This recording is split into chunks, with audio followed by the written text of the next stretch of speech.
This is CNN Breaking News. Hello, everyone. Thanks for joining me. I'm Allison Camerata in for Frederica Whitfield. We have an exciting program for you today because within the next half an hour, we expect to witness the first ever Boeing Starliner Spacecraft launch from Cape Canaveral, Florida to the International Space Station. This is not a practice run.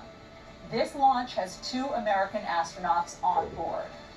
But officials and spectators are holding their breath a bit because this mission was already postponed a few times.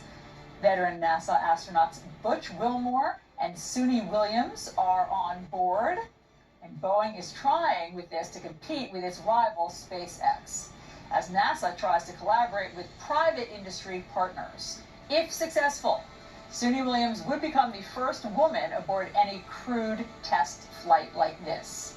Years of work have gone into this moment, and it has not been without setbacks, as I've mentioned. So let's bring in Space and Defense correspondent Kristin Fisher. She is live at Kennedy Space Center for us, as well as former NASA Administrator Charles Bolden. Okay, so Kristin, is this going to happen today? Allison, with about 24 minutes left on the countdown clock, we are go for launch. We've been watching 2 things this morning, 2 potential problem spots for NASA, Boeing, and the United Launch Alliance, and that is first, the wind.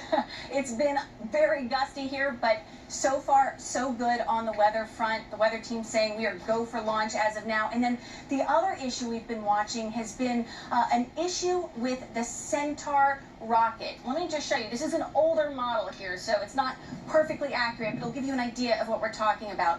So this is the Boeing Starliner capsule and spacecraft on top. This is where the 2 NASA astronauts are.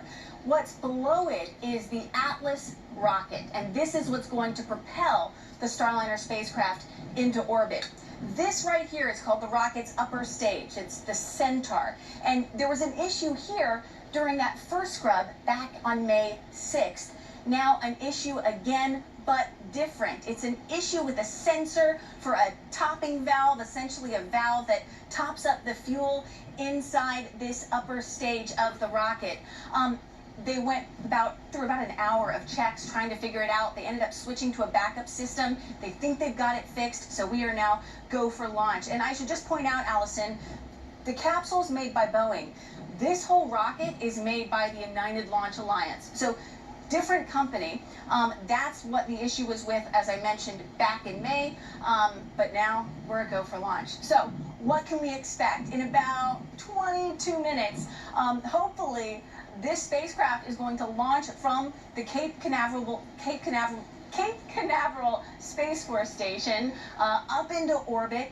And they're going to spend about 8 days up at the International Space Station. And the reason this is so important, Allison, is because of the fact that NASA wants redundancy. They already have the SpaceX Crew Dragon capsule, which can take NASA astronauts to the ISS.